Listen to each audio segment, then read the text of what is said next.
PCS study के इस online platform पे आपका स्वागत है। फ्रेंड्स, आपको घटनासार अर्धवार्षिकी में पढ़ा रहा हूँ और ये आज आपकी लास्ट क्लास है जिसमें मैं आपको नवीनतम पुरस्कार अर्धवार्षिकी और खेल के अर्धवार्षिकी को मैं पढ़ाने वाला हूँ। पिछले 6 महीने के करंट अफेयर इसमें संकलित हैं। इसके बाद आपको बचेगा सिर्फ मैगजीन में बिहार स्पेशल।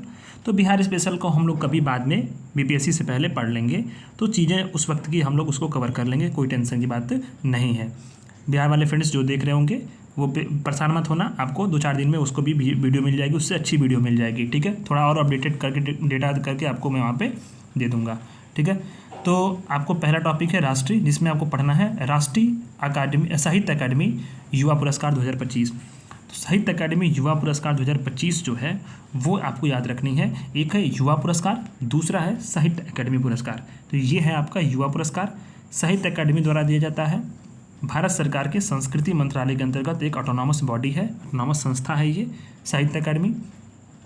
तो यहाँ पे ध्यान देना, 2 पुरस्कार उसने दिया है, एक है युवा पुरस्कार, दूसरा है बाल साहित्य पुरस्कार। ठीक है, तो एक युवा पुरस्कार है उसमें 35 साल से कम आयु के जो युवा लेखक हैं उनको 24 प्रमुख भारतीय भाषाओं में कोई भी उत्कृष्ट कार्य उनको किया जाएगा तो उनको मिलता है। इस साल 23 लोगों को मिला है। डोंगरी भाषा का पुरस्कार अभी नहीं मिला है, तो याद रखना है किस भाषा का पुरस्कार नहीं मिला है, डोंगरी का नहीं मिला है। ठीक है, तो यार असमिया है, असमिया के जो लेखक हैं, जो असमिया भाषा में जो विजेता रहे हैं वो रहे हैं सुप्रकाश भुइयाँ, उनकी रचना है कुशियानामा। ठीक है, अंग्रेजी इंपॉर्टेंट है, सिद्धार्थ द बॉय हूँ बिकम द बुद्धा उपन्यास है अद्वैत कोटारे की। हिंदी में फिर उगना कविता है पार्वती तिर्की की। संस्कृत के याद रखने हैं, संस्कृत का है पंच भौतिक सहोल स्वारस्यम, जो है ये धीरज कुमार पांडे की रचना है, इनको मिला है। तेलुगु का आपको याद रखनी है, तेलुगु में है आपका जो है मरलावाथा उपन्यास, और तमिल में है आपका कुट्टारू कुट्टुबी, ये है लट्रीमहार की। ठीक है, और मरलावाथा उपन्यास किसका है, प्रसाद सूरी का है। तो ये हो गया। दूसरा है आपका साहित्य अकादमी बाल पुरस्कार, जिसको मिला है 19 से 16 वर्ष की जो बच्चे होते हैं ना, इनके इन पाठकों के उद्देश्य से जो भी रचनाएं होती हैं उनको बाल साहित्य बोला जाता है।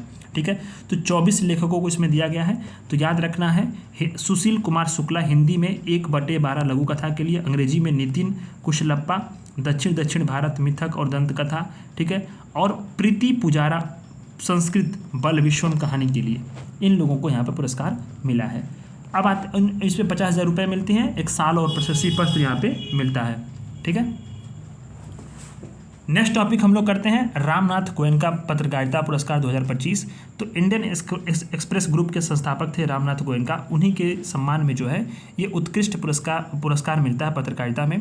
तो ध्यान देना है आपको कि जो आज तक की पत्रकार हैं मृदुलिका झा, उनके दुनकी रूट के लिए यहाँ पे दिया गया, और जो वाणिज्यिक कमर्शियल और इकोनॉमिक जो जर्नलिज्म होती है, इकोनॉमी जर्नलिज्म, तो उसके लिए यहाँ पे मिला इकोनॉमिक्स टाइम्स के पत्रकार हैं द्वेष मिश्र को। ठीक है, अब आते हैं हम लोग चमेली देवी पुरस्कार, जैन पुरस्कार है। तो चमेली देवी क्या थी कि स्वतंत्रता आंदोलन में जेल जाने वाली पहली महिला जैन महिला थी। ठीक है, तो इनकी ही याद में एक मीडिया फाउंडेशन की स्थापना की गई। ठीक है, और मीडिया फाउंडेशन जो है उसने क्या किया है कि 2025 का चमेली देवी जैन पुरस्कार पंजाब की महिला पत्रकार है जतिंदर कौर तूर को द कारवा में इनकी रिपोर्टिंग के लिए दिया है। ठीक है, तो ये आपको याद रखनी है। नेक्स्ट आपका आता है लता दीनानाथ मंगेशकर पुरस्कार 2025। तो जो लता मंगेशकर थी उनकी याद में 2025 का पुरस्कार कुमार मंगलम बिरला को मिला है। ठीक है, और पहला पुरस्कार किसको मिला था, नरेंद्र मोदी को मिला था। उसके बाद मिला था लता मंगेशकर की छोटी बहन आशा भोसले को मिला था, और तीसरा अमिताभ बच्चन को मिला था।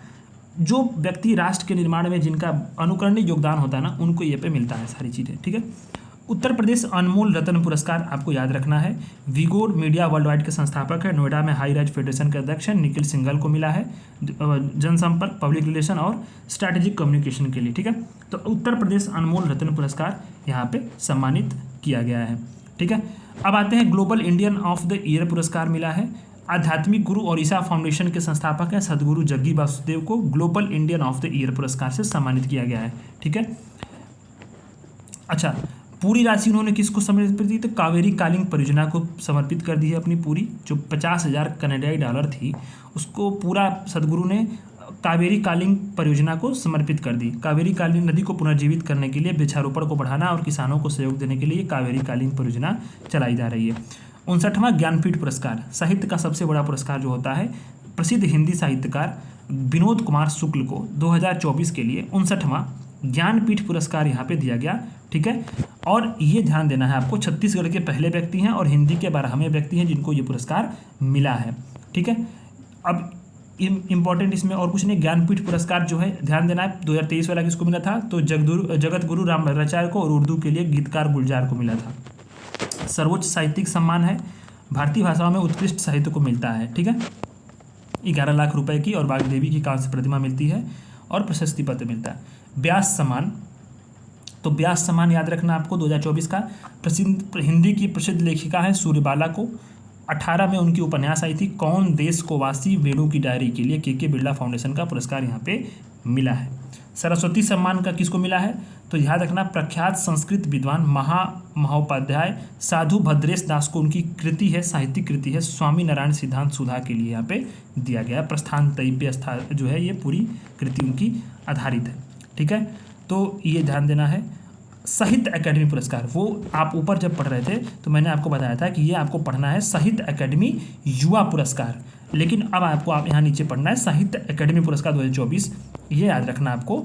तो किसको मिला है, तो ये बहुत ज़रूरी है, इसको याद रखना, दोनों में फ़र्क है। साहित्य अकेडमी एक बाल पुरस्कार मिला, युवा पुरस्कार, अब ये जो है अकेडमी पुरस्कार है, दोनों में फ़र्क है और इसको आपको यहाँ पे नोट भी करना है, क्योंकि ये कन्फ्यूजिंग है, क्वेश्चन आएगा तो गलत हो जाएगा, क्योंकि आप जो है पढ़े रहोगे साहित्य अकेडमी, यहाँ पे कन्फ्यूजन कर लोगे, थोड़ा सा ध्यान नहीं दोगे तो। हिंदी के भाषा के लिए गगन गिल को उनकी कविता संग्रह जब मैं आई बाहर और अंग्रेजी के स्ट्रीन कीरे को उपन्यास स्पिरिट नाइट के लिए पुरस्कृत किया गया है। ठीक है, तो ये बातें आपको यहाँ पे याद रखनी है। ठीक है, 1-1 लाख रुपए की राशि वगैरह तमाम चीज़ें दी जाती हैं। अब आते हैं पद्म पुरस्कार के लिए, तो पद्म भूषण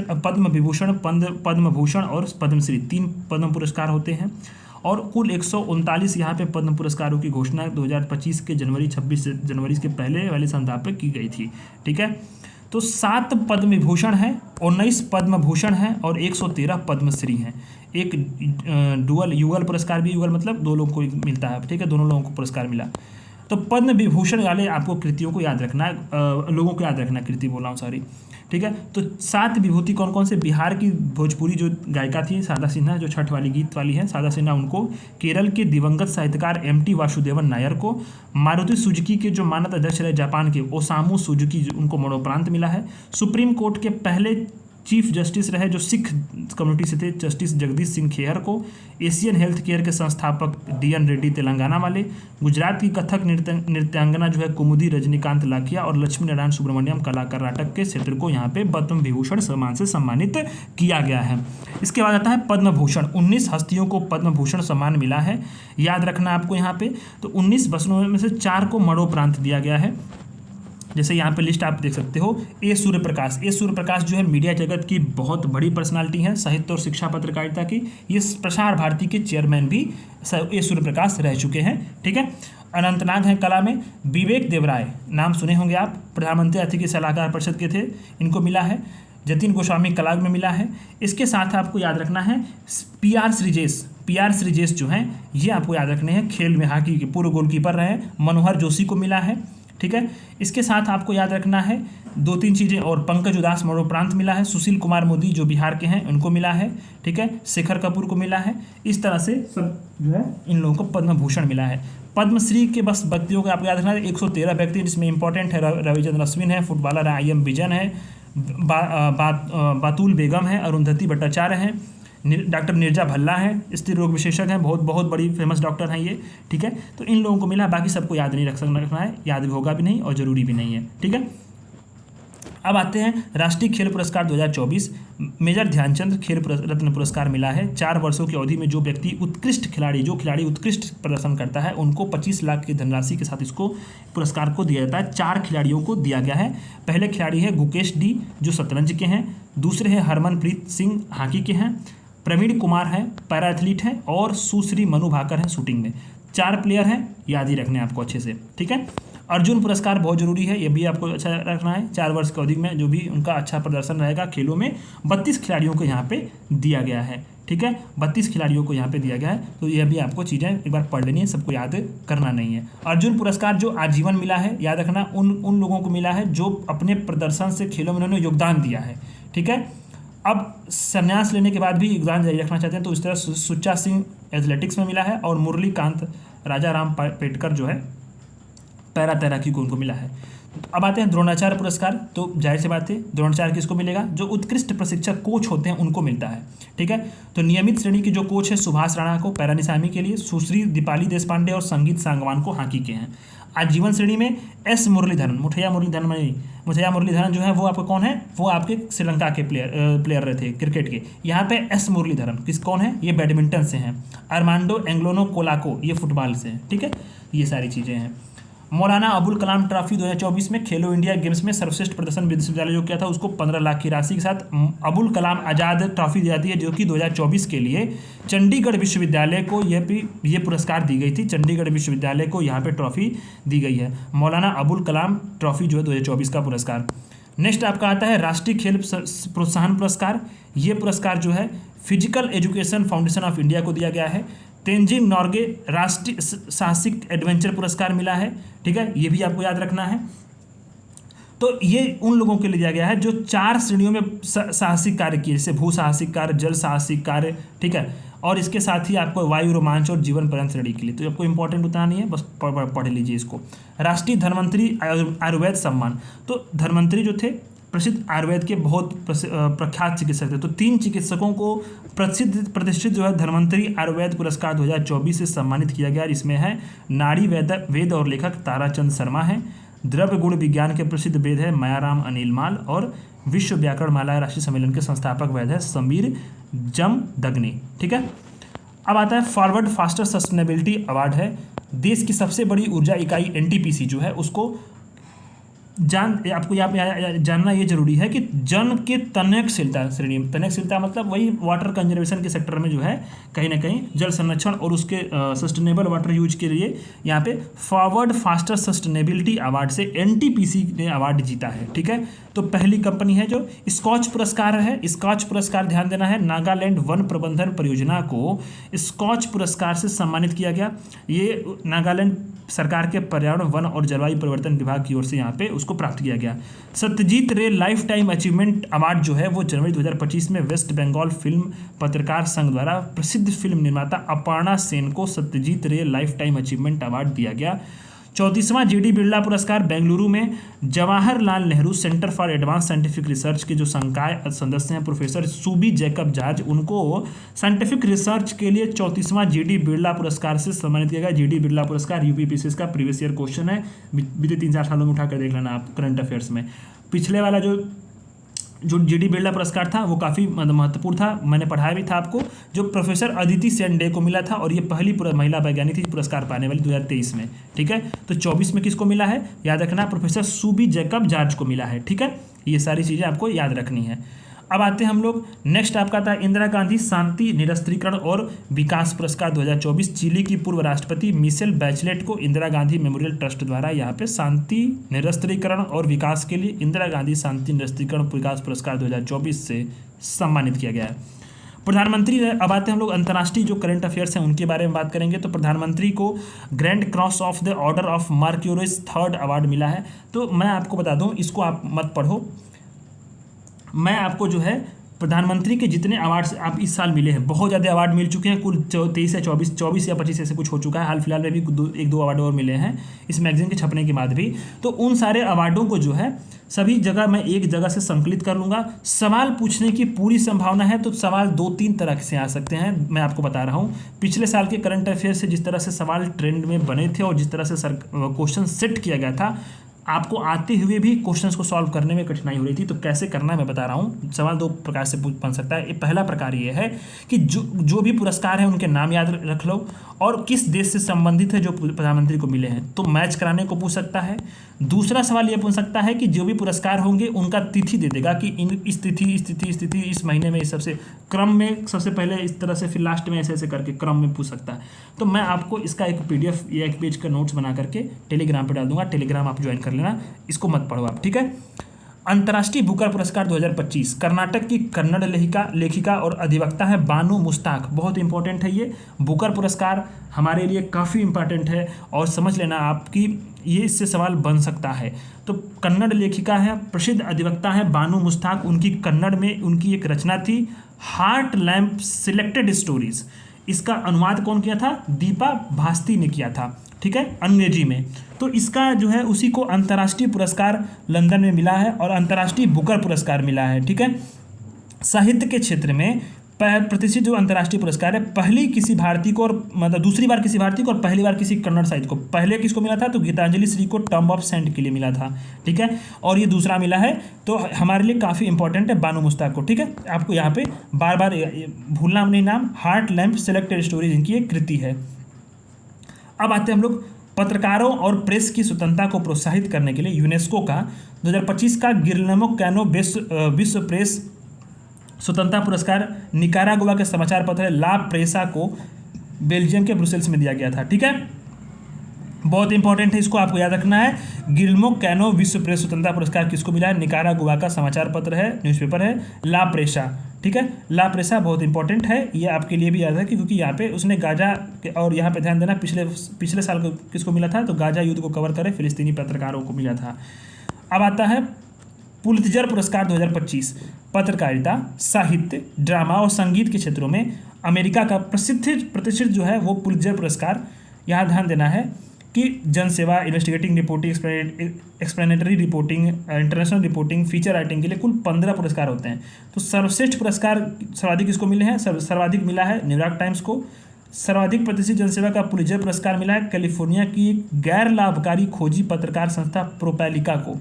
4 पत्रकारों को खोजी रिपोर्टिंग के लिए, इन्वेस्टिगेटिव स्टोरीज के लिए यहाँ पे पुरस्कार मिला है। इंटरनेशनल रिपोर्टिंग के लिए जो पुरस्कार मिला है वो याद रखना आपको न्यूयॉर्क टाइम के स्टाफ्स को मिला है, ठीक है। तो ये सारी चीज़ें हैं।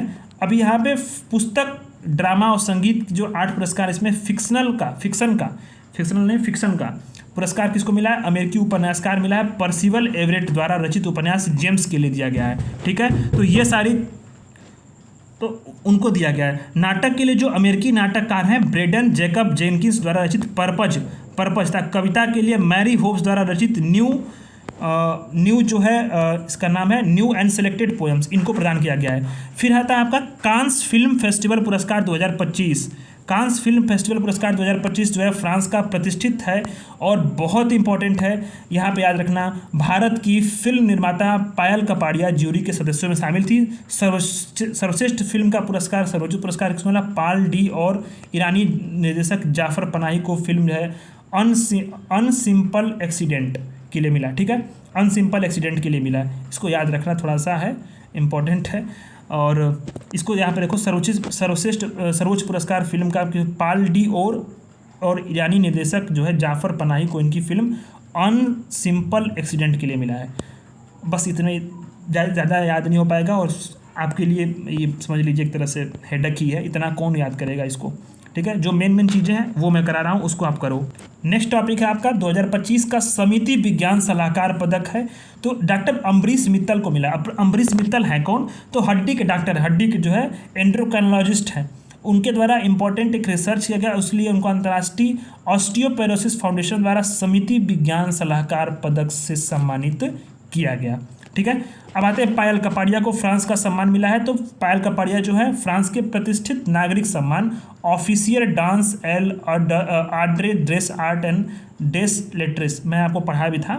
तो ये उनको सम्मान से उनको सम्मानित किया गया है सिनेमा में उत्कृष्ट योगदान के लिए, ठीक है। तो पायल कपाड़िया को याद रखना, मैंने आपको इसको पहले भी करंट अफेयर्स में इसको करा रखा है। लारियल खेल पुरस्कार है, खेल जगत का प्रतिष्ठित पुरस्कार है लारियल खेल पुरस्कार। तो सर्वश्रेष्ठ जो यहाँ पे ध्यान देना, सर्वश्रेष्ठ खिलाड़ी जो है कौन, किसको मिला है यहाँ पे? तो मोंडो डुप्लांटिस को मिला है। स्वीडन के पोल वाल्टर खिलाड़ी हैं। महिला कौन है? सिमोन बाइल्स हैं। बस इसमें कुछ भी नहीं याद रखना आपको, ठीक है। 72वां जो है यहाँ पे खेल, हाँ इसमें एक चीज़ याद रखना कि यहाँ पे याद रखो, कैलिस लेस्टर को लाइफ टाइम अचीवमेंट और टेनिस के दिग्गज राफेल नडाल को खेल आइकन सम्मान दिया गया था। तो बस ये चीज़ें आपको याद रखनी है। अब आता है 72वां मिस वर्ल्ड 2025 का पुरस्कार। तेलंगाना के हैदराबाद में 72वीं मिस वर्ल्ड 2025 की प्रतियोगिता की जो है विजेता थाईलैंड की ओपल सुचाता चुवांगसरी रही हैं। खिताब जीतने वाली पहली थाई सुंदरी रही है, ठीक है। तो ये बातें आपको यहाँ पे याद रखनी है, ठीक है। और यहाँ पे 72वीं मिस वर्ल्ड प्रतियोगिता के दौरान जो अभिनेता हैं सोनू सूद, उनको मिस वर्ल्ड ह्यूमैनिटेरियन अवार्ड से भी जो है सम्मानित किया गया है, ठीक है। तो ये सारी चीज़ें आपको याद रखनी है। अब आता है military gender advocate of the year, Ghana के स्क्वाड्रन को मिला है। तो ये भी आपको याद रखना। भारत में 2023 की जो अवार्ड था तो भारत की राधिका सेन को मिला था, तो मैंने आपको पढ़ाया था, लेकिन इस साल को बस इग्नोर कर देना, नहीं पूछेगा। अच्छा, मरणोपरांत 2 भारतीय सैनिक हैं, शांति सैनिक। यूएन का डैग हैमर स्क्वाड पुरस्कार मिला है हवलदार संजय सिंह और ब्रिगेडियर जनरल अमिताभ झा, ठीक है। तो बस ये बातें हैं। ब्रेक थ्रू प्राइज जो है वो कर्न के लार्ज हेराल्ड कोलाइडर के द्वारा जो है एटलस, CMS, LICE और LHB की टीमों को फंडामेंटल फिजिक्स में 3 मिलियन ब्रेक थ्रू प्राइज प्रदान किया गया। भारतीय वैज्ञानिकों की जो है बहुत महत्वपूर्ण भूमिका भागीदारी रही थी। 4 प्रमुख प्रयोग थे, ठीक है। तो ये सारी चीज़ें हैं। सुदर्शन पटनायक को सैंड मास्टर अवार्ड 2025 याद रखना। विश्व प्रसिद्ध रेत कलाकार हैं सुदर्शन पटनायक, उनको फ्रेंड डारिंगटन सैंड मास्टर अवार्ड 2025 से जो है सम्मानित किया गया, ठीक है। तो बहुत इंपॉर्टेंट है ये। अब आता है गणित के लिए 2025 का एबेल पुरस्कार। ये एबेल पुरस्कार गणित का है और ये पूछा गया यूपीपीसीएस का प्रीवियस ईयर क्वेश्चन है कि एबेल पुरस्कार किस फील्ड से है, तो गणित से है, ठीक है, याद रखना। और किसको मिला है? तो मासाकी काशीवारा को मिला है, बीजगणितीय विश्लेषण के लिए, जापानी ये गणितज्ञ हैं, ठीक है। तो ये सारी चीज़ें आपको यहाँ पे याद रखनी है। अब आता है गोल्ड मरकरी पुरस्कार। तिब्बती आध्यात्मिक गुरु दलाई लामा को यहाँ पे मिला है गोल्ड मरकरी पुरस्कार, गोल्ड मरकरी इंटरनेशनल संस्थान द्वारा यहाँ पे दिया गया था। स्टॉकहोम जल पुरस्कार किसको मिला है? तो प्रोफेसर गुंटर ब्लोस्चेल को वैश्विक स्तर पर बाढ़ के जोखिम और जलवायु परिवर्तन के प्रभाव में शोध के लिए स्टॉकहोम जल पुरस्कार से सम्मानित किया गया है। अब आता है नेक्स्ट आपका बुकर पुरस्कार। साहित्य के क्षेत्र में ब्रिटेन के प्रतिष्ठित बुकर पुरस्कार का वितरण लंदन में 12 नवंबर को किया गया था। पुरस्कार ब्रिटिश लेखिका सामंथा हार्वे को अंतरिक्ष आधारित अंग्रेजी उपन्यास ऑर्बिटल के लिए दिया गया है, ठीक है। प्रित्जगर पुरस्कार चीन के वास्तुकार लियू जियाकुन को वास्तुकला का नोबेल कहे जाने वाले प्रित्जगर पुरस्कार से सम्मानित किया गया है, ठीक है। और ये इंपॉर्टेंट है आपको, प्रित्जगर पुरस्कार किसको मिला है? चीन के वास्तुकार हैं लियू जियाकुन, ठीक है। आर्किटेक्चर का नोबेल कहता है इसको, प्रित्जगर अवार्ड उनको सम्मानित किया गया है। Champion of the earth award पिछले बार किसको मिला था? नरेंद्र मोदी जी को मिला था, ठीक है। तो यहाँ पे याद रखो, यूएन ने एक बार पिछली बार नहीं, पिछले एक बार नरेंद्र मोदी जी को मिल चुका है। यूएन ने भारतीय पारिस्थितिकीविद माधव गाडगिल को, कौन है? माधव गाडगिल, भारतीय इको सिस्टम के जो है आप जानकार हैं, पारिस्थितिकीविद हैं, champion of the earth award से सम्मानित किया है, ठीक। यूएनईपी द्वारा सर्वोच्च पर्यावरण सम्मान दिया जाता है, यूएनईपी द्वारा दिया जाने वाला सर्वोच्च पर्यावरण सम्मान है, ठीक है। तो यहाँ पे याद रखना इनका योगदान कहाँ पे? वेस्टर्न घाट पर केंद्रित है, जैव विविधता का जो हॉट स्पॉट है, ठीक है, 6 राज्यों में फैला हुआ है, ठीक है। 2012 में इसको विश्व धरोहर स्थल घोषित हो चुका था। तो ये सारी चीज़ें आपको यहाँ पे याद रखना। इनके अलावा पुरस्कार किसको किसको मिला था? तो ब्राज़ील की सोनिया गुआजारा को, ली क्यू को, अमेरिका की एमी बोवर्स कार्डागिसिल को, रोमानिया के ग्रेबियल पोन को और मिस्र के पर्यावरण संगठन सेकेम को भी इस वर्ष का चैंपियन ऑफ द अर्थ पुरस्कार दिया गया था, ठीक है। अब आते हैं 97 एकेडमी पुरस्कार, वही जो ऑस्कर पुरस्कार है। तो सर्वोच्च फिल्म पुरस्कार ऑस्कर है, ध्यान देना है। सर्वश्रेष्ठ फिल्म पुरस्कार किसको मिला? एनोरा को मिला। अभिनेता कौन है? एड्रियन बार्डी हैं, ठीक है। अभिनेत्री कौन है? मिकी मेडिसन है। खत्म, इससे अधिक मत पढ़ो, आप याद भी नहीं होगा और वो बकवास चीज़ें हैं। 67वां ग्रैमी पुरस्कार लॉस एंजल्स में मिला, ठीक है। तो यहाँ याद रखना है भारतीय मूल की अमेरिकी गायिका और उद्यमी चंद्रिका टंडन है, ठीक है। अपने एल्बम त्रिवेणी के लिए best new age ambient chat album का पुरस्कार अपने साथ उन्होंने प्राप्त किया, ठीक है। तो सारी चीज़ें हैं यहाँ पे। अब ग्रैमी पुरस्कार में से बहुत कुछ नहीं पूछेगा। 22वें गोल्डन ग्लोब पुरस्कार 2025, तो अमेरिकी फिल्म और अमेरिकी टेलीविजन के क्षेत्र में 2025 में गोल्डन ग्लोब पुरस्कार मिला, ठीक है। तो यहाँ पे ध्यान देना है कि द ब्रूटलिस्ट व एमिया पेरेज की धूम रही थी। इस पूरे पुरस्कार में सबसे अधिक इसी को जो है यहाँ पे मिला। यहाँ एक चीज़ यहाँ पे जो हमें पढ़ना है, जो हमें जानना जरूरी है कि पायल कपाड़िया की द्वारा जो directed film all we imagine as a light जो थे, इन पुरस्कारों के लिए नामित हुई थी। ठीक है, तो पहला अवसर था जब भारत के किसी निर्देशक की सर्वश्रेष्ठ निर्देशक की श्रेणी में गोल्डन ग्लोब पुरस्कार के लिए नामित की गई थी ये। ठीक है, बाफ्टा फिल्म पुरस्कार, बाफ्टा फिल्म पुरस्कार का लंदन में यहाँ पे जो है यहाँ पे पूरा प्रदर्शन हुआ। द ब्रूटलिस्ट और एडवर्ड बर्गर द्वारा फिल्म कॉन्क्लेव को सर्वाधिक 4 पुरस्कार मिले। ठीक है, तो ये सारी चीज़ें हैं। और यहाँ पे ध्यान देना, भारत की पायल कपाड़िया द्वारा निर्देशित all we imaging as a light भी इसके लिए नामांकित थी, लेकिन पुरस्कार नहीं मिल पाया। तो ठीक है, 2 जगह नामांकित हो चुकी थी। इस तरह से पुरस्कार की चीज़ों को हम लोगों ने देख लिया। अब आते हैं हम लोग खेल जगत की अर्धवार्षिकी पे। खेल जगत की अर्धवार्षिकी काफ़ी इंपॉर्टेंट है और यहाँ से भी कुछ सवालें बन जाती हैं, लेकिन बहुत सारे लोग इसको सॉल्व नहीं कर पाते हैं, चीज़ें पता होने के बाद भी। तो इसमें सब कुछ नहीं पढ़ना होता, कुछ चीज़ों को देखो। जैसे सेरेना विलियम्स हैं, सेरेना विलियम्स दिग्गज अमेरिकी टेनिस महिला खिलाड़ी हैं। ठीक है, सेरेना विलियम्स को 25 का प्रिंसेस ऑफ एस्टूरियस अवार्ड से सम्मानित करने की घोषणा की गई है। स्पेन का प्रतिष्ठित सम्मान है ये। ठीक है, 23 ग्रैंड स्लैम जीत चुकी हैं और एक कुल मिलाकर खिताब उन्होंने 73 जीते हैं। ठीक है, तो ये सारी चीज़ें हैं। विराट कोहली और रोहित शर्मा टेस्ट क्रिकेट से संन्यास ले चुके हैं। बस नीरज चोपड़ा, यहाँ ध्यान देना, 2 बार के ओलंपिक पदक विजेता है। स्वर्ण और पेरिस ओलंपिक में भाला फेंकने वाले जो है रजत पदक जीते थे उन्होंने। एथलीट नीरज चोपड़ा को भारतीय सेना में जूनियर कमीशन ऑफिसर JCO के रूप में कार्यरत रहे। हाल ही में उनको क्या किया गया है, टेरिटोरियल आर्मी में लेफ्टिनेंट कर्नल की मानक उपाधि दे दी गई है सेना में। ठीक है, एक रिजर्व फोर्स होती है, शांति काल में लोग जो है अपनी नौकरी पे साथ जोड़कर ज्वाइन करते हैं, लेकिन जब आपातकाल आएगा, युद्ध आएगा, तो प्राकृतिक आपदा तो इन्हें एक्टिव किया जाएगा, रेगुलर आर्मी की मदद कर सकते हैं, वॉलंटियर सर्विस होती है। ठीक है, अब आते हैं हम लोग यहाँ पे इंपॉर्टेंट एक चीज़ और भी है। जिम्बाब्वे की कर्स्टी कोवेंटी प्रतिष्ठित जो तैराक हैं, उनको अंतर्राष्ट्रीय ओलंपिक समिति में पहली महिला अध्यक्ष बनने का गौरव प्राप्त हुआ है और अफ्रीकी महाद्वीप से पहला अध्यक्ष बनने की उपलब्धि भी प्राप्त की है। कौन है, तो प्रतिष्ठित तैराक हैं कर्स्टी कोवेंट्री। ठीक है, अंतर्राष्ट्रीय ओलंपिक समिति के 130 साल के इतिहास में पहली महिला अध्यक्ष बनने का गौरव इनको मिला हुआ है। ठीक है, अच्छा, वंदना कटारिया हैं, हॉकी प्लेयर रही हैं। ठीक है, देश के लिए सबसे अधिक मैच खेलने वाली एकमात्र ओलंपिक में हैट्रिक मारने वाली जो है वंदना कटारिया, अंतर्राष्ट्रीय जो हॉकी से उन्होंने संन्यास ले लिया है। ठीक है, इसलिए खबरों में थी।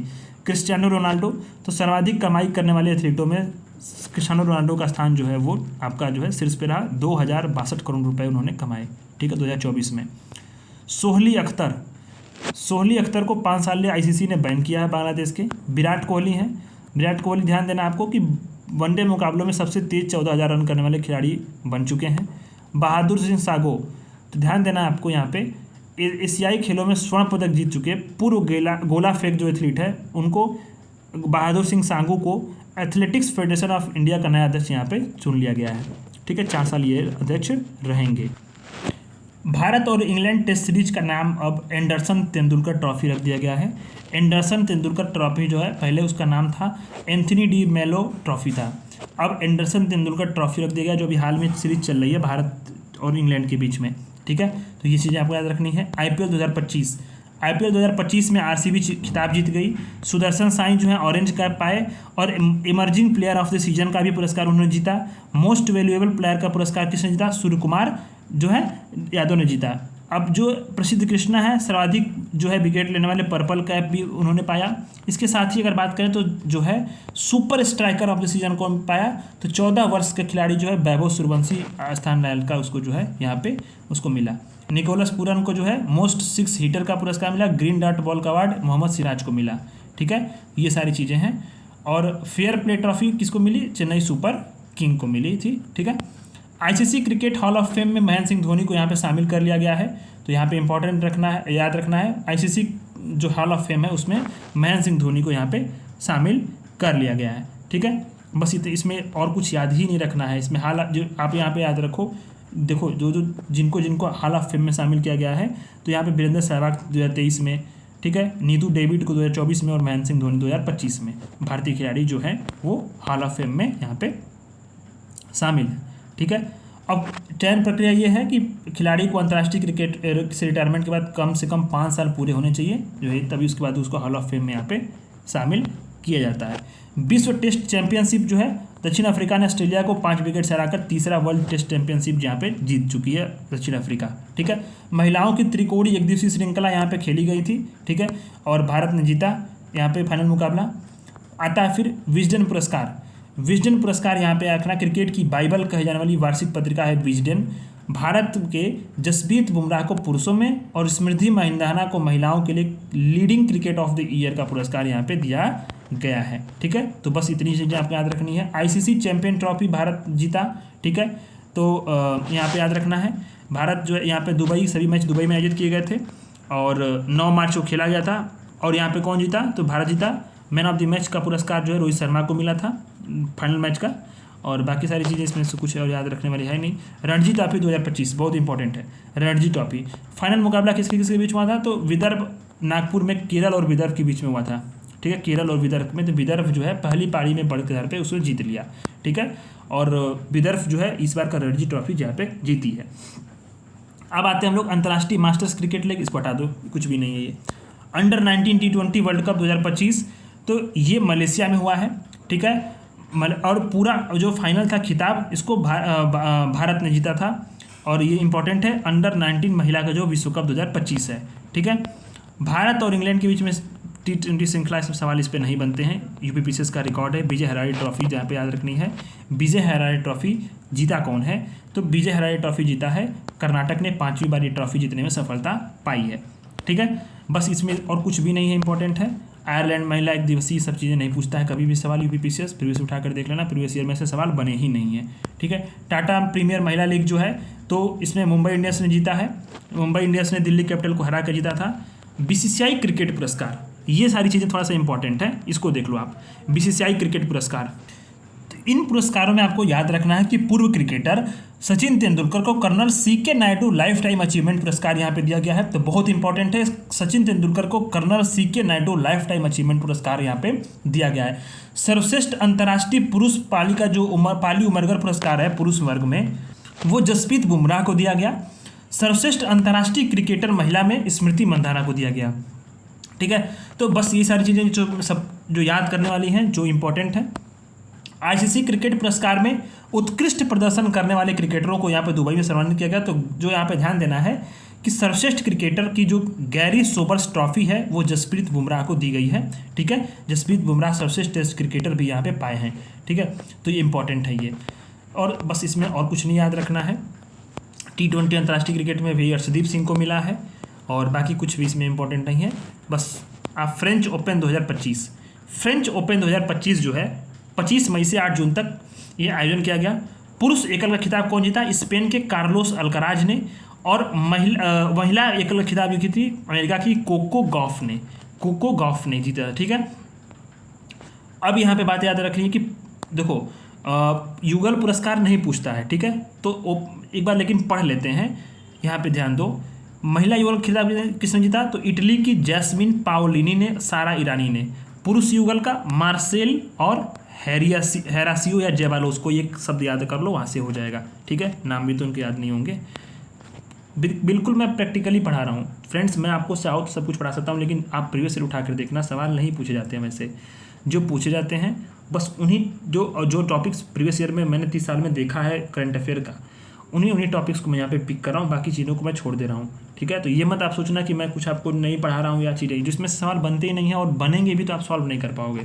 ठीक है, ऐसी चीज़ें बन जाती हैं तो वो सबके लिए छोड़नी ही होती हैं, वो करोगे तो माइनस मार्किंग। या तो बहुत एक्स्ट्रा ऑर्डिनरी आपको सब कुछ याद हो जाता है तो सब कुछ याद कर लो, बट संभव नहीं है वैसे एक प्रैक्टिकल वुमेन के लिए। ठीक है, तो माटुआ मैड्रिड ओपन टेनिस टूर्नामेंट है।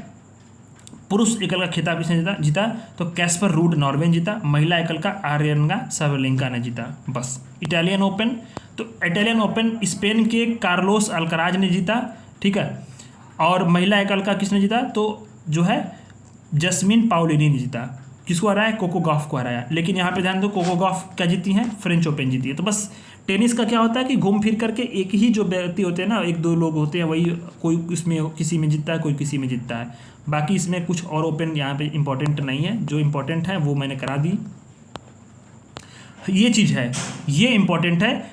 भारत ने 2025 में 4 एटीपी चैलेंजर प्रतियोगिता की मेजबानी की थी। पहली प्रतियोगिता चेन्नई में, दूसरी दिल्ली में, पुणे में, और चौथा जो है बेंगलुरु में की गई थी। तो इसमें ध्यान देना है, एटीपी चैलेंजर टूर भारत मेजबानी कर रहा है, तो सवाल थोड़े बहुत बन सकते हैं।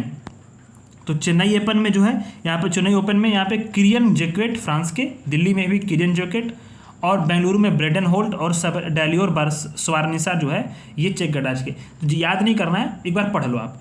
ये इंपॉर्टेंट है। ऑस्ट्रेलियन ओपन, ऑस्ट्रेलियन ओपन काफ़ी फेमस भी है। तो पुरुष एकल खिताब किसने जीता है? यानिक सिनर, इटली के हैं, ठीक है, यानिक सिनर जीता है। महिलाओं एकल खिताब किसने जीता है? तो अमेरिका जो है आर्यन साबलेंका को जो है अमेरिका की जो है मैडिसन कीज ने हराया। तो कौन जीता है? मैडिसन कीज जो है वो महिला के एकल खिताब को जीती हैं। तो ये आपको यहाँ पे याद रखना है, ठीक है। बाकी कुछ भी यहाँ पे इंपॉर्टेंट नहीं है। मुंबई में टूर्नामेंट हुआ है, सब चीज़ हटाओ, इसमें कुछ भी नहीं है, ठीक। अच्छा, एक चीज़ याद रखो, मुंबई ओपन टेनिस टूर्नामेंट जो है, मुंबई ओपन टेनिस टूर्नामेंट, ये इंपॉर्टेंट थोड़ा सा हो जाता है इसलिए क्योंकि एकमात्र WTA टूर्नामेंट है भारत का। तो स्विट्जरलैंड की जील टीम मैन ने जीता, एकल खिताब है सिर्फ, तो स्विट्जरलैंड की जील टीम मैन ने। अब आते हैं हॉकी। ऑस्ट्रेलिया ने भारतीय महिला टीम के विरुद्ध जो है 5 मैचों की हॉकी श्रृंखला जीती। इंपॉर्टेंट बिल्कुल नहीं है, ठीक है। पुरुषों की सीनियर राष्ट्रीय चैंपियनशिप में जो है आयोजन कहाँ पे हुआ? झांसी यूपी में हुआ। तो यहाँ पे थोड़ा सा इंपॉर्टेंट रहता है चूँकि सीनियर हॉकी चैंपियनशिप हो रहा है और हॉकी हमारा जो नेशनल गेम है तो झांसी में हो रहा है, तो इंपॉर्टेंट है, ठीक है, यूपी के लिए। पंजाब जीता है फाइनल में। अब आता है राष्ट्रीय महिला हॉकी लीग, हरियाणा में हुआ, हरियाणा ने जीता, ठीक है, हरियाणा ने इसको जीत गया। अब आते हैं, और बाकी कुछ इंपॉर्टेंट नहीं है राष्ट्रीय महिला लीग। इसके बाद जो है महिला लीग, सब कुछ भी इसमें सवाल नहीं रहेगा। हाँ, पुरुषों की जूनियर एशिया कप हॉकी में भारत जो है 5वीं बार विजेता बना है। भारत लगातार 5वीं बार विजेता बना है। तो ये थोड़ा सा इंपॉर्टेंट हो जाता है कि एशिया हॉकी महासंघ में जो है ये ही आयोजन करता है जूनियर हॉकी एशिया कप की, ठीक है। और भारत जो है पुरुषों की जूनियर हॉकी एशिया कप में 5वीं बार लगातार विजेता बना है, ठीक है। अंतर्राष्ट्रीय हॉकी महासंघ के पुरस्कार मिले हैं। तो जो भारत के पुरुषों की हॉकी टीम के कप्तान हरमनप्रीत सिंह हैं, उनको सर्वश्रेष्ठ पुरस्कार के यहाँ पे दिया गया है, ठीक है। PR सिरजेस को बेस्ट गोलकीपर का पुरस्कार यहाँ पे दिया गया है, ठीक है। तो ये सारी चीज़ें यहाँ पे याद रखनी है। दो चीज़ें आपको याद रखनी है। सर्वश्रेष्ठ खिलाड़ी कौन है world player of the world year के? तो भारत के हैं हरमनप्रीत सिंह। और यहाँ पे सर्वश्रेष्ठ गोलकीपर कौन है? तो PR सिरजेस हैं भारत के, ठीक है। महिला वर्ग में यिब्बी जेनसन है और गोलकीपर का ये जियाओ चीन की हैं। तो बस इतना याद रखना है। अच्छा, बैडमिंटन के आयुष को US ओपन 300 खिताब जीता है। थोड़ा सा आपको अब आता है मलेशिया मास्टर्स, इसमें इंपॉर्टेंट नहीं है। मलेशिया मास्टर्स आपको इंपॉर्टेंट है, कुआलालंपुर में हुआ, ठीक है। तो यहाँ पे भारत के जो किदाम्बी श्रीकांत थे उन्हें हार गए थे। चीन के जो ली सीफेंग है उसने पुरुष एकल का खिताब जीता, ठीक है, चीन के ली सीफेंग ने। बाकी सुंदरी मन कप हटा दो, इसको नहीं पूछेगा। बैडमिंटन एशिया चैंपियनशिप, ये जो है चीन के ही जो है, यहाँ पे ध्यान दो, थाईलैंड के कुन लुआउत ने जीता। फाइनल में चीन के गुआंजू को हराया। तो चीन में हुआ था बैडमिंटन एशिया चैंपियनशिप। वहीं महिला में अगर बात करते हैं तो महिला का जो एकल खिताब किसने जीता? तो चेन यूफी ने जीता। बाकी इसमें कुछ भी इंपॉर्टेंट नहीं है। इंडिया ओपन बैडमिंटन जो है कहाँ पे हुआ? नई दिल्ली में हुआ, ठीक है, नई दिल्ली में हुआ। पुरुष वर्ग से विक्टर एक्सेलसेन और महिला वर्ग से आन से यंग ने जीता इसको पुरस्कार, ठीक है। बाकी कुछ भी छोड़ दो। महिला एकल का विजेता देखो यहाँ पे, देखो Syed Modi international badminton tournament है। यहाँ पे यार इंपॉर्टेंट है क्योंकि लखनऊ जो है विजेता, जो यहाँ पे ध्यान, लखनऊ में विजेता, वो लखनऊ में हुआ था Syed Modi international badminton tournament. तो पुरुष एकल में विजेता कौन है? लक्ष्य सेन है। महिला एकल में PV सिंधु है। बस इतनी चीज़ों को याद रखो, बाकी कुछ भी मत याद रखो, ठीक है। पुरुष युगल में तो प्रतीक साई है और प्रतीक जो है राय कृष्णमूर्ति क्या है आपके जो है उप विजेता है, ठीक है। महिला युगल में बात करें तो त्रिशरा जाली और गायत्री गोपीचंद जो है दोनों विजेता हैं। तो ये सारी चीज़ें हैं, बाकी इसमें कुछ भी इंपॉर्टेंट नहीं है। अब आते हैं हम लोग नेक्स्ट टॉपिक पे। इस नेक्स्ट टॉपिक में आपका 77वीं अंतर्राज्यीय और 86वीं सीनियर राष्ट्रीय बैडमिंटन चैंपियनशिप हुआ। इसमें यूपी के कुछ लोगों ने खिताब जीता है, वो आपको इंपॉर्टेंट है, ठीक है। तो यहाँ पे याद रखना है, देखो राष्ट्रीय चैंपियनशिप का जो मिश्रित युगल खिताब है, आयुष अग्रवाल और श्रुति मिश्रा की यूपी की जोड़ी थी, उन्होंने हराया था दिल्ली और दिल्ली की रोहन कपूर और मतलब यानी कि जी ऋत्विका शिवानी की जोड़ी को। यानी कौन जीता है? तो यूपी के श्रुति मिश्र और आयुष अग्रवाल। पुरुष युगल का खिताब जो था उत्तर प्रदेश के अर्श मोहम्मद और जो है राजस्थान के संस्कार सारस्वत की जोड़ी थी, उन्होंने हराए थे। तो किसको हराए थे? तो यहाँ पे यूपी का जहाँ नाम आता है अर्श मोहम्मद, और राजस्थान अर्श मोहम्मद से इंपॉर्टेंट है, ठीक है। तो जो यूपी का थोड़ा सा आता है उसको आप एक बार देख लेना। फुटबॉल में यहाँ पे ध्यान दो, गोवा जो था 5वें super Kalinga super cup football का विजेता बना है, एफसी गोवा, ठीक है। बस इतना ही आपको इसमें याद रखनी है। नेक्स्ट इसमें आपको कुछ भी याद नहीं रखना, यूएफए चैंपियनशिप भी यहाँ पे याद नहीं रखना है। अखिल भारतीय फुटबॉल पुरस्कार के महासंघ के जो पुरस्कार मिले हैं तो इसमें भी बहुत कुछ इसमें नहीं मिलेगा। सर्वश्रेष्ठ खिलाड़ी जो है ब्रिसन फर्नांडिस हैं एफसी गोवा के। ये देखो बेस्ट फीफा अवार्ड्स जो मिले हैं, सर्वश्रेष्ठ पुरुष जो खिलाड़ी है उनको मिला है विनीसियस जूनियर ब्राज़ील के सर्वश्रेष्ठ पुरुष खिलाड़ी, विनीसियस जूनियर ब्राज़ील के सर्वश्रेष्ठ महिला खिलाड़ी एताना बोनामाटी स्पेन को, ठीक है। तो बस इतनी चीज़ें हैं। बाकी आपको यहाँ पे ध्यान देना 2034 का फीफा वर्ल्ड कप की जो मेज़बानी है सऊदी अरब को दी गई है, और 2030 की मेज़बानी जो है वो किसको दी गई है? मोरक्को, पुर्तगाल और स्पेन को दी गई है, ठीक है। बहुत इंपॉर्टेंट है, 2030 की मेज़बानी मोरक्को, पुर्तगाल, स्पेन को, और 34 की मेज़बानी जो है सऊदी अरब को यहाँ पे दी गई है, ठीक है। शतरंज में उपचेस कप मास्टर टूर्नामेंट ने आर प्रज्ञानंदन ने यहाँ पे उपचेस कप मास्टर टूर्नामेंट का खिताब यहाँ पे जीत लिया है। भारतीय ग्रैंड मास्टर हैं शतरंज में, चेस में, आर प्रज्ञानंदन ने, ठीक है। आर प्रज्ञानंद ने जो है यहाँ पे उज चेस कप मास्टर्स टूर्नामेंट, कैसे कैसे नाम है यार, उपचेस है यहाँ पे, उज चेस लिखा है कुछ भी, ये जीता है, ठीक है। और 21वां दिल्ली इंटरनेशनल ओपन जो 2024 का जो चैंपियनशिप था उसमें किसने जीता है? तो भारतीय ग्रैंड मास्टर ने अभिजीत गुप्ता ने जीता है, ठीक है। अभिजीत गुप्ता ने जीत लिया है इसमें। बाकी चीज़ें इसको छोड़ दो। नॉर्वे शतरंज का नॉर्वे वाला इंपॉर्टेंट है, क्योंकि नॉर्वे के जो मैक्सन कार्लसन है उसने अमेरिका के एक प्लेयर को हराया था, ठीक है। तीसरे स्थान पर हमारे डी गुकेश रहे थे, ठीक है। और डी गुकेश को एक पुरस्कार भी मिला है, मैंने आपको यहाँ पे करंट अफेयर में अभी पुरस्कार वाली श्रेणी में मैंने पढ़ाया है। कमेंट करना या फिर आप जो है मेमोराइज करने की कोशिश करना कि फिर आपने कौन सा पुरस्कार के लिए उनको पढ़ा था, ठीक है। अब आते हैं तमिलनाडु के LR श्रीहरि भारत के 86वें ग्रैंड मास्टर बने हैं, इंपॉर्टेंट है। 86वें ग्रैंड मास्टर बने हैं तमिलनाडु के, 19 वर्षीय हैं। LR श्रीहरि उनका नाम है, ठीक है। 85वें कौन थे? पी राम निखिल थे, वो तमिलनाडु से ही थे, ठीक है। तो ये सारी चीज़ें हैं। अब आते हैं टाटा स्टील मास्टर्स भी वही जीते हैं, प्रज्ञानंदन जीते हैं। हाँ, ये इंपॉर्टेंट है, सबसे इंपॉर्टेंट ये है डी गुकेश सबसे युवा विश्व शतरंज चैंपियनशिप बने हैं। 18 वर्षीय ग्रैंड मास्टर हैं गुकेश डी, ठीक है। शतरंज में उन्होंने इतिहास रचा है और चीन के डिंग लिरेन को सिंगापुर में हराया और विश्व शतरंज चैंपियनशिप का खिताब अपने नाम कर लिया, ठीक है। तो बहुत इंपॉर्टेंट है ये, बहुत इंपॉर्टेंट है हमारे लिए, इसको आपको पढ़ लेना है, ठीक है। इस जो पूरा जो है $13 लाख की पुरस्कार इनको मिला था।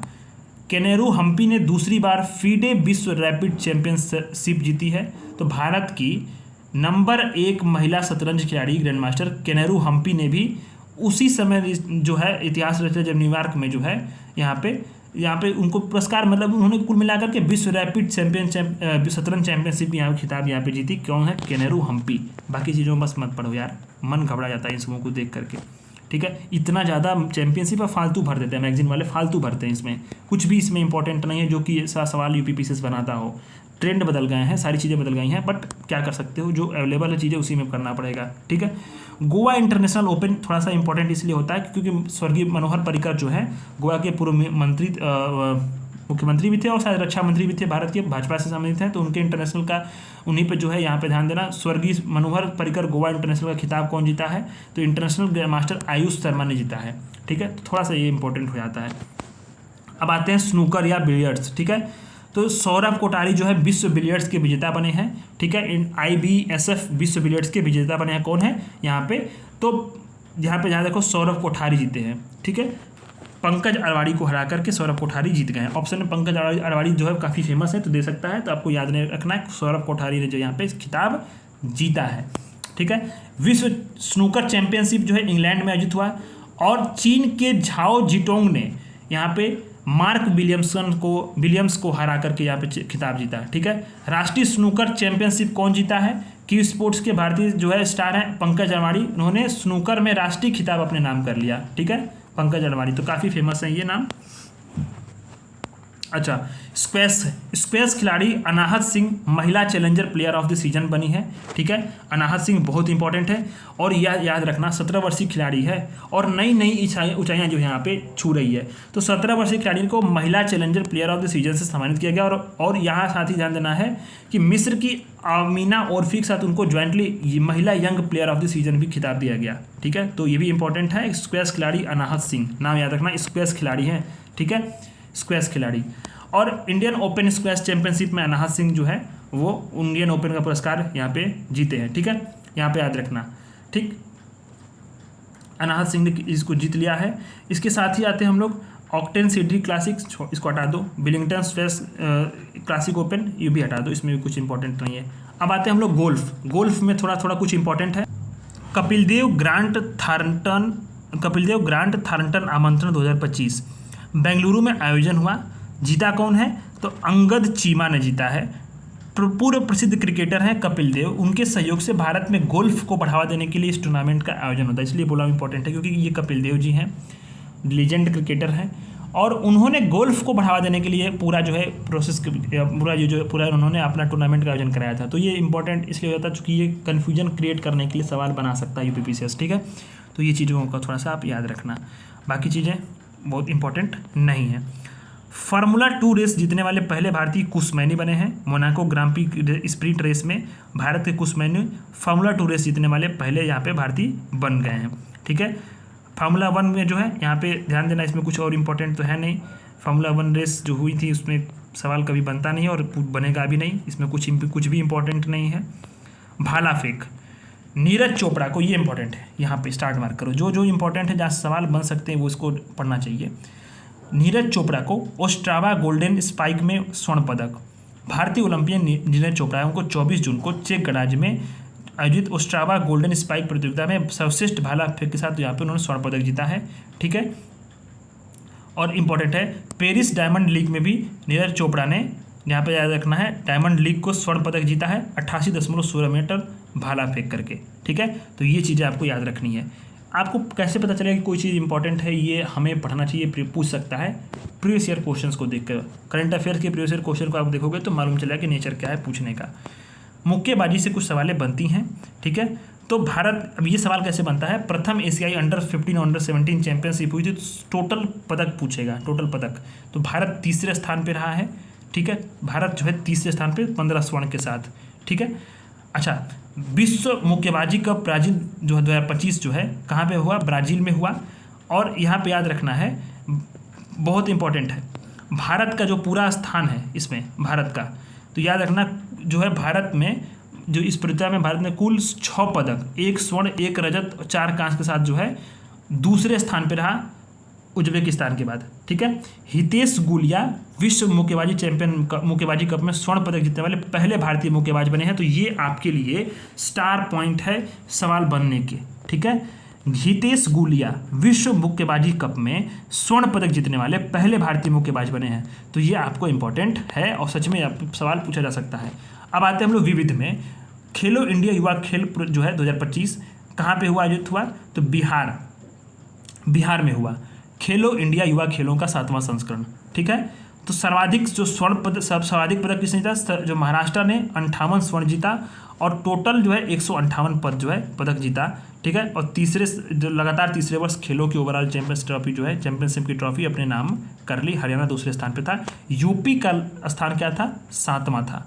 बिहार यूपी से सीधा आधा जो है वो आपका 15वां था। ठीक है, तो ये हंसने की बात नहीं है, खेलों को बढ़ावा देने, स्पोर्ट्स की इंफ्रास्ट्रक्चर की भी बात है, सारी चीज़ें हैं। तो और इसमें बहुत सारी सरकार की पॉलिसीज़ जो है यूपी तो काफ़ी अधिक प्रोग्रेस भी कर रहा है सारे खेलों के बढ़ावा देने के मामले में। ठीक है, अब आते हैं हम लोग जो है यहाँ पे नेक्स्ट जो है यहाँ पे इम्पोर्टेंट बात ये है कि जो पूरा उद्घाटन हुआ था खेलों का, उसमें गज सिन्हा, यहाँ पे नालंदा बोध गया की प्राचीन मूर्तियों से प्रेरित पौराणिक प्राणी से गज सिन्हा का नाम दिया गया था। ठीक है, ये शुभांकर था खेलों का। तो शुभांकर क्या था? गज सिन्हा। ठीक है, और बहुत सारे लोगो थे। इसका लोगो था महाबोधि मंदिर, पीपल का पेड़, मधुबनी कला, वाल्मीकि बाग अभयारण्य और गंगा डॉल्फिन। थीम क्या था? खेल के रंग बिहार के संग। ठीक है, महाराष्ट्र सबसे टॉप पे रहा है और यूपी आपका 7वां पे रहा, 15वां आपका बिहार पे रहा। ठीक है, अच्छा, प्रथम खेलो इंडिया बीच गेम्स ये कहाँ पे हुआ? खेलो इंडिया पहल के तहत यहाँ पे बीच गेम्स कहाँ पे हुए? दादर नगर हवेली और दमन दीव में। मणिपुर टॉप पे रहा यहाँ पे। कौन कौन रहा टॉप पे? तो मणिपुर रहा। ठीक है। द्वितीय एशियाई योगासन खेल चैंपियनशिप नई दिल्ली में हुआ। ठीक है। और शुभांकर क्या था? स्विन्ना। शीर्ष पदक कौन विजेता रहा? तो भारत रहा। कुल 87 पदक यहाँ पे विजेता रहा। ठीक है। बाकी चीज़ें इसमें कुछ भी इम्पोर्टेंट नहीं है और इसमें इम्पोर्टेंट कुछ है नहीं। विश्व पैरा एथलेटिक्स चैंपियनशिप का शुभंकर लॉन्च हुआ है। नई दिल्ली में एक समारोह हुआ। 2025 में विश्व पैरा एथलेटिक्स चैंपियनशिप का ऑफिशियली शुभंकर लॉन्च किया गया। शुभंकर विराज है, एक युवा हाथी, ब्लेड प्रास्थेसिस से लैस है। वो सामर्थ्य, सहनशीलता और समावेशी खेल की भावना का प्रतीक है। खो खो विश्व कप 2025 आयोजन कहाँ पे हुआ? नई दिल्ली में हुआ। पुरुष और महिला दोनों वर्गों को खिताब कौन जीता है? भारत जीता है। ठीक है, भारत जीता है पुरुष और महिला दोनों को।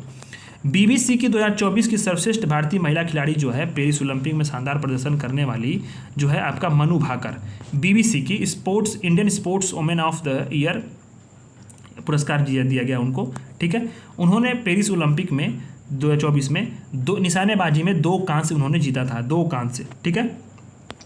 अब आते हैं para sports women of the year Avani Lekhara बनी है।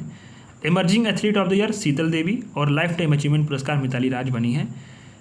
38वें राष्ट्रीय खेल जो उत्तराखंड में संपन्न हुए हैं। 38वां राष्ट्रीय खेल उत्तराखंड में। ठीक है। तो ये आपको याद रखना है, उत्तराखंड में। आदर्श वाक्य क्या जो है? संकल्प से शिखर तक जो है यहाँ पे उसका जो है आदर्श वाक्य था। ठीक है। और राज्य पक्षी जो था, जबकि उत्तराखंड का राज्य पक्षी मोनाल, जिसे मौली कहा गया था, इसको इन्हें खेलों का शुभंकर बना दिया गया था। थीम क्या थी? Green games. ठीक है। यहाँ पे ध्यान देना है, ग्रीन गेम्स इसकी थीम थी।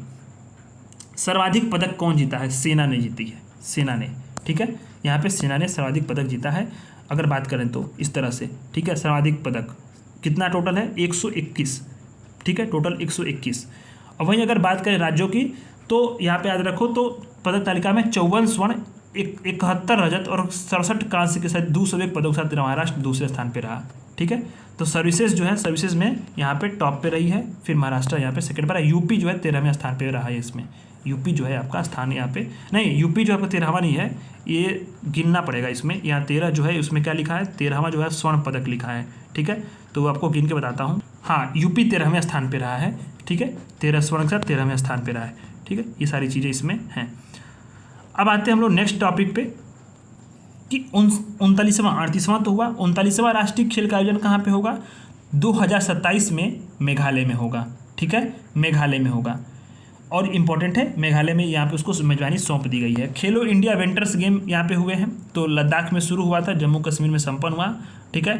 भारतीय सेना ने यहाँ पे 7 स्वर्ण, 5 रजत और 6 कांस्य जीतकर ओवरऑल चैंपियन बनने का गौरव प्राप्त किया। ठीक है। 2 चरण में हुआ था विंटर गेम्स। ठीक है, लद्दाख और जम्मू में। अब आते हैं यहाँ पे भारतीय सेना टॉप पे थी। खेलो इंडिया पैरा गेम्स हुआ पे कहाँ पे हुआ? नई दिल्ली में हुआ। 3 प्रमुख स्टेडियम्स में हुआ था। ठीक है। तो इसमें ध्यान देना है आपको, सबसे टॉप पे कौन रहा है? तो सब इसमें 6 खेल रही थी। पैरा तीरंदाजी, para athletics, para badminton, para table tennis, para power lifting और पैरा शूटिंग। हरियाणा अपने टॉप पे रहा सर्वश्रेष्ठता के साथ, और तमिलनाडु जो है आपका सेकंड पे रहा। यूपी आपका थर्ड पे रहा है। हरियाणा, तमिलनाडु, यूपी। ठीक है। तो ये सारी चीज़ें आपको यहाँ पे याद रखनी है।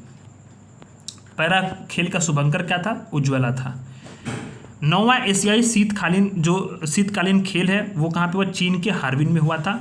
शुभंकर बिनबिन थे और निनी थे। ठीक है। Dream of winter, love among Asia. Top पे कौन रहा? चाइना रहा। ठीक है।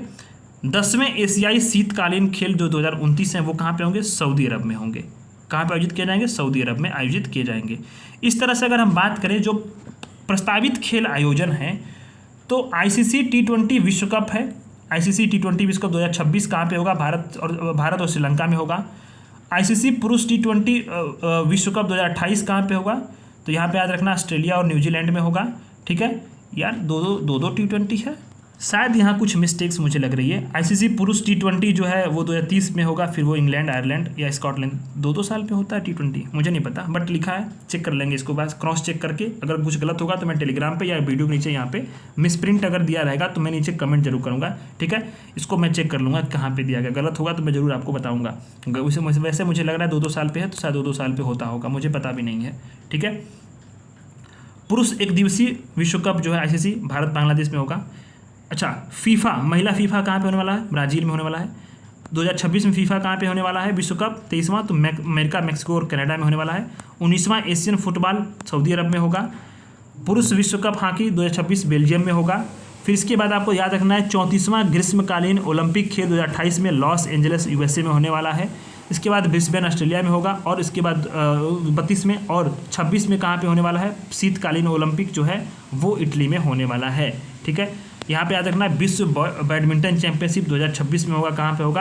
आपका भारत में होगा। तो ये कुछ फैक्ट्स हैं जो दिए गए हैं, मुझे नहीं लगता इतने इंपॉर्टेंट्स हैं। अब आते हैं हम लोग महत्वपूर्ण दिवस, सप्ताह और वर्ष, इससे सवाल बनते हैं। और पिछले साल के यूपीपीसीएस 2024 के पेपर में सवाल जो बने थे वो किस प्रकार से बने थे, वो ऐसे दे दिया था, ठीक है। और नाम जो दिवस हैं और उसको क्रम में लगाना था। अगर आपको उनका डेट नहीं पता रहेगा, मंथ नहीं पता रहेगा, तो आप उस सवाल को नहीं सॉल्व कर पाओगे, ठीक है। किसी किसी साल में सवाल जो पूछा गया प्रीवियस ईयर में वो थीम भी पूछ ली गई है। तो मैं यहाँ क्या करूँगा कि इस वाले पूरे पेज को फ़ोटो क्लिक करके टेलीग्राम पे डाल दूंगा। ये मुझे पढ़ाने से, मेरे पढ़ाने से आपको याद नहीं होगा, लेकिन आपको 3-4 बार यहाँ पे देखना पड़ेगा। 3-4 बार जब आप लोग खुद ही देख लोगे तो ये आपको एक बार मेमोराइज हो जाएगी, सारी चीज़ें याद हो जाएंगी। अगर आपको नहीं होती हैं तो फिर आप बताना, इसके लिए कुछ उपाय किया जाएगा, एक मेमोनिक्स कुछ बनाई जाएगी।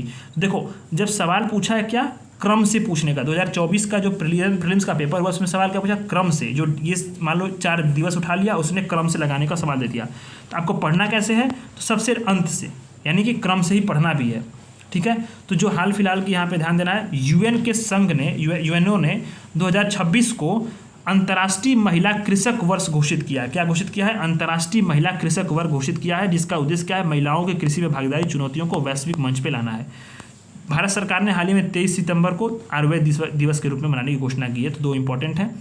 30 मार्च को अंतर्राष्ट्रीय शून्य अपशिष्ट दिवस मनाया जाता है, ठीक है। इसका थीम क्या रहा है? Towards zero waste in fashion and textile, ठीक है। 24 मार्च को टीबी दिवस, विश्व टीबी दिवस, yes we can end TB, इसका जो है आपका मोटो था। 23 मार्च को जो है आपको यहाँ पे याद रखना है विश्व मौसम दिवस है, ठीक है। विश्व मौसम दिवस मनाया जाता है। Closing the early warning gap together. इसी तरह से विश्व जल दिवस है, ग्लेशियर संरक्षण, उसका मूल थीम है, क्या है? ग्लेशियर संरक्षण। अंतर्राष्ट्रीय वन दिवस 21 मार्च को मनाया जाता है, वन और भोजन इसका थीम रहा है। गौरैया दिवस जो है प्रकृति 20 मार्च को, प्रकृति के नन्हे दूतों को समान, इसका जो है यहाँ पे वो रहा है, थीम रहा है। विश्व खुशहाली 20 मार्च को ही मनाया जाता है, तो केयरिंग एंड शेयरिंग इसका जो है आपका थीम रहा। 15 मार्च को विश्व उपभोक्ता अधिकार दिवस मनाया जाता है, तो न्यायसंगत परिवर्तन के लिए सतत जीवन शैली इसका थीम रहा है, ठीक है।